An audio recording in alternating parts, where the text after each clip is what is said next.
अस्सलामुअलैकुम। Face to face with Ayesha Bakhsh में आपको खुशामदीद कहेंगे। जो कुछ हो रहा है कुछ तवक्को के ऐन मुताबिक और कुछ खिलाफ तवक्को हो रहा है। तवक्को के ऐन मुताबिक अपोजिशन सेनेट में अपनी अक्सरियत साबित नहीं कर सकी और हुकूमत ने स्टेट बैंक तरमीमी बिल सेनेट से मंजूर करा लिया, जहां हुकूमत अक़लियत में है। तवक्को के ऐन मुताबिक अपोजिशन की हाजिरी पूरी नहीं थी। हस्बे तवक्को दिलावर खान ग्रुप, जिसने यूसुफ रजा गिलानी साहब को अपना अपोजिशन लीडर बनवाया था, हुकूमत के साथ खड़ा हुआ। कुछ अगर तवक्को के खिलाफ हुआ तो ये था कि यूसुफ रजा गिलानी इस इजलास से गैर हाजिर रहे। अब सबसे अहम सवाल यह है कि सेनेट में अक्सरियत रखने वाली अपोजिशन कौमी असम्बली में अक़लियत में होने के बावजूद अदम एतमाद की कामयाब तहरीक के ख्वाब देख रही है। क्या वहाँ कुछ खिलाफ तवक्को हो सकता है? इम्कानात ना होने के बराबर हैं। दूसरा अहम मामला जो कुछ खिलाफ तवक्को था वो सिंध के बल्दियाती कानून में जमात इस्लामी और पीपल्स पार्टी के दरमियान होने वाला ब्रेक थ्रू है। सिंध के बल्दियाती कानून पर तमाम ही अपोजिशन सरापा एहतजाज थी, लेकिन पीपल्स पार्टी हुकूमत ने जमात इस्लामी के धरने के जवाब में मुतालबात मानते हुए बल्दियाती कानून में तरमीम का फैसला कर लिया है और अपोजिशन के निकात मान लिए हैं। बाकी अपोजिशन जमातें क्या करेंगी ये देखना होगा और बल्दियाती कानून में मुजव्वज़ा तब्दीली आखिर कब तक होगी ये भी देखना होगा। इन्हीं दोनों मौज़ूआत के गिर्द आज हमारी गुफ्तगू रहेगी। कुछ और सवालात भी प्रोग्राम में शामिल करेंगे कि आखिर शहजाद अकबर की रुखसती की वजह वज़ीर आज़म की नाराज़ी ही थी, क्योंकि शेख रशीद तो ऐसा ही समझते हैं और वज़ीर आज़म रावी अर्बन प्रोजेक्ट के सही तरीके से अदालत में पेश न करने का कसूरवार किसे समझते हैं। मौजू करेंगे। हमारे साथ मौजूद हैं, हुकूमत की नुमाइंदगी कर रही हैं कमल शोजब साहिबा, पाकिस्तान पीपल्स पार्टी से शहला रजा साहिबा हमारे साथ मौजूद हैं। कमल शोजब साहिबा, मुबारकबाद वसूल कीजिएगा कि आप अपना एजेंडा हासिल करने में कामयाब रहे। अक्सरियत तो अपोजिशन की थी, कामयाबी आपको मिली, मगर आप पर इल्ज़ाम है कि धांधली की आप लोगों ने बिल पेश करने में। बिस्मिल्लाहिर्रहमानिर्रहीम। Thank you very much Ayesha. कामयाबी पाकिस्तान को मिली, कामयाबी पाकिस्तान के अवाम को मिली और पाकिस्तान के उस निज़ाम को मिली जिसको सत्यानाश किया जाता रहा है। तो ये कामयाबी पाकिस्तान के नाम है, हमारे नाम नहीं। हम तो कोशिश कर रहे हैं, काविश कर रहे हैं कि इदारों को मजबूत बनाया जाए, ऐसे इदारों को खुद मुख्तार बनाया जाए जो पूरी दुनिया में खुद मुख्तारी के साथ मॉनेटरी पॉलिसी रन करते हैं। और उस सिलसिले में अब सोचना पड़ेगा अपोजिशन के तमाम अरकान को और अपोजिशन के वो नाम नेहाद सामने जो बैठे हुए पार्लिमानी लीडर्स हैं और उनको जो रूल करने वाले दो खानदान हैं उनको, और आप सबको भी ये देखने की जरूरत है कि जो बढ़के ये मारते हैं और हर दूसरे दिन जहाज बनाते हैं, कॉन्स्पिरेसी थ्योरीज लॉन्च होती हैं ऐसे हवा में, तो वो उसमें कितनी एक सदाकत है और कितनी इनके अंदर हिम्मत है और कितना इनके अंदर जज्बा है। बैठ के कुछ लोग कहते हैं कि जी आपकी औकात क्या है और आप होते कौन है, तो उनको आज हमने बता दिया। हम प्रैक्टिकल से बात करते हैं। Action speaks louder than words.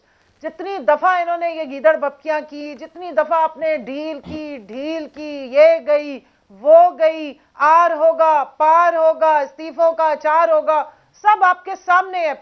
दूध का दूध और पानी का पानी। हर दफा अल्हम्दुलिल्लाह हुकूमत और ज्यादा बेहतर तरीके से स्ट्रांग होकर आई और जो हमने पास कराना था असेंबली से, चाहे वो बजट हो, चाहे वो कानून हो, चाहे खवातीन के खिलाफ डोमेस्टिक वायलेंस का बिल हो जिसपे ये अपोजिशन अपोज कर रही थी, या फिर ये स्टेट बैंक का हो, या कोई और तरमीम हो, कवानीन चेंज कराने हो, आपके जो कानून के इसके जो कल जिसकी लॉन्च भी हुई और बहुत सारे और, तो जितना कुछ हमने कराना होता है हम तो अल्हम्दुलिल्लाह असेंबली से पास कराते हैं। इनका सिर्फ रौला होता है, शोर शराबा होता है, जमीन आसमान के कलाबे होते हैं। कमल शोजब साहिबा, अगर इनका सिर्फ रोला होता है, शोर होता है और आप कह रही हैं बढ़के मारते हैं, तो ये आप लोगों ने रात गए जाके इस तरमीमी बिल को क्यों एजेंडे में शामिल किया? इनको कोई 24-36 घंटे देते ताकि इनके पास बहाने ही ना बचते, ये कहानियां ही ना करते जो आज कर रहे हैं।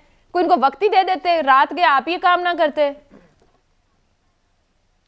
भाई रात को करें या दिन को करें, असेंबली या जब बजट या सेनेट में जो भी बिल आने होते हैं, बात तो यह है कि जिनकी अक्सरियत है जो हमारी हुकूमत गिराने के दर पे हैं, जो कभी कहते हैं कॉन्फिडेंस नो कॉन्फिडेंस का लेकर आ रहे हैं, हम असेंबली में तहरीक लेकर आ रहे हैं और सेनेट में भी हम यूं कर देंगे, तो सूबाई असेंबलियों में पंजाब में जाके खासतौर पे पीपल्स पार्टी इतने अरसे से बिलावल साहब की डिमांड क्या आ रही है अपने जो नाम नेहाद दोस्त हैं इनके अपोजिशन में नून लीग के? जी इस तरह करें कि वहां से स्टार्ट करते हैं अपोजिशन, जहां इनकी टोटल 6 सीटें और एक रिजर्व सीट है, वहां से स्टार्ट करते हैं। आज आपने इब्तदाइये में बहुत सारी चीजें इब्तदाइये में आपने क्लियर कर दी कि इनके तो अपोजिशन लीडर ही गायब थे मैदान से, तो वही छोड़ के भाग गए एज ऑलवेज। और इनका आप सेनेट में देख लें, 3 मार्च 2021 का जो सेनेट का इलेक्शन हुआ, जिसमें यूसुफ रजा गिलानी साहब बड़ी धांधली करके और वोट खरीद के, उनके बेटे जो है वो वोट बेच के वो आए हैं मुंतखब होके, और उसके बाद से इनकी आपस में लड़ाई है। वो जो अता ताड़ड़ और मरियम औरंगजेब भंगड़े डाल रही थी इनके इलेक्ट होने पे, वो बाद में इनको गालियां देती पाई गई हैं। और आज तक नून लीग वाले ऑपोजिशन की जो इनको लीडर ऑफ द ऑपोजिशन नहीं मानते, उनके साथ नहीं बैठते। तो ये तो सारी इनके सामने इनसे जवाब ले लेते हैं, रात से फर्क नहीं पड़ता। शैला रजा साहिबा, आप लोग बहुत दावे करते हैं, जैसे कमल शोजब साहिबा भी कह रही हैं बढ़ के मारनी साजिशी, वो कह रही हैं थ्योरीज बेचते हैं आप लोग, कोई जज्बा हिम्मत आप लोगों के पास नहीं है। वो कहती हैं कि हमने तो जो कानून साजी करनी है हम कर लेते हैं। आपके दावे हैं जहां अक्सरियत है वो भी अकलियत में बदल जाती है। बातों को खानदानी स्टाइल से बातें करने से, जैसे खानदानों की पॉलिटिक्स होती है, उस तरह सियासी बातें नहीं की जाती हैं। लेकिन अगर कर रही हैं तो कोई बात नहीं। बात यह है कि हमें ये देखना होता है कि एक ऐसी लेजिस्लेशन कि जिसको आप बिल्कुल एंड में जाके एजेंडा में शामिल करें और पहले से किसी को पता ना हो, तो एक आम जो चीज़ें चल रही होती हैं उसमें लोग ये सोचते हैं कि ठीक है आज एजेंडे में ये है, ये इस तरह हो जाएगा। बहरहाल उन्होंने पास करा लिया, बहुत शुक्रिया, बहुत मुबारक हो जो भी हो, क्योंकि उसके बाद यही होता है कि वो क्यों नहीं था, ये क्यों नहीं है, ANP का बाहर क्यों निकल गया, एक कम क्यों आया, यूसुफ रजा गिलानी क्यों नहीं आए। और तो जब यूसुफ रजा गिलानी साहब का केस ये वाला आएगा कि वो बेईमानी से आए तो उसको साबित कर दीजिएगा। अभी तो किसी की भी आप बेईमानी नहीं साबित कर सकी ना, तो अब ये हो गया ना। अब हम देख लेते हैं कि ये जो 32 कानून नेशनल असेंबली से पास होते हैं, ये जो जल्दी जल्दी रात के अंधेरे में जो है वो एजेंडा आता है और वो पास हो जाता है, तो इम्प्लीमेंटेशन क्या होती है? क्योंकि सिवाय सिंध के सारे सूबों में रियासत मदीना की तरह चल रहा है सब कुछ। पंजाब में इन्हीं के हाथ में इतने सारे IG बदल गए और कहा गया कि सिस्टम ख़राब है। KP में भी आप देख रही हैं इस्लामाबाद के DC को उसकी जगह नहीं रहने दिया। तो नफीस लोगों के होते हुए जो है ये लोग इस तरह से हो रहे हैं। तो अब ये कवानीन भी जो पास हो गए, जिसमें एक कानून पे तो बार को भी बहुत ज़्यादा रिजर्वेशंस थी, और अब बार से तो मैं नहीं कह सकती कि जी आप लोग को कुछ नहीं आता, सब कुछ PTI के पढ़े लिखे लोगों को आता है, हम लोग तो चले जाहिल हैं। तो वो भी पास हो गया। तो लेट्स सी, अब इम्प्लीमेंटेशन देख लेंगे।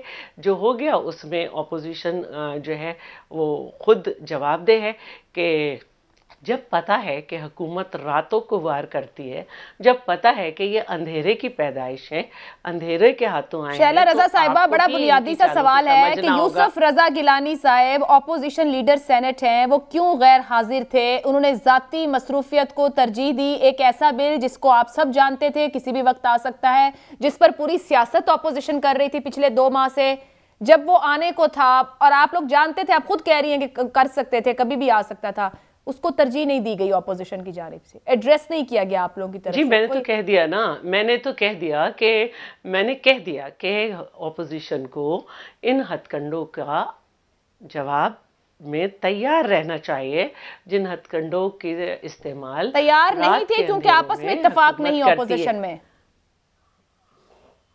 देखिए, मैं औरों की कुछ नहीं बात करूंगी, मैं तो अपनी पार्टी की बात करूंगी ना कि अगर यूसुफ रजा गिलानी नहीं थे, क्या रीजन था क्या नहीं था मुझे नहीं मालूम, नहीं थे, ठीक है। तो अब ये हो गया ना, हुकूमत को मुबारक हो। अब हमें इस पे इम्प्लीमेंटेशन चाहिए, बहुत सारी चीजों पे अब हमें इम्प्लीमेंटेशन चाहिए।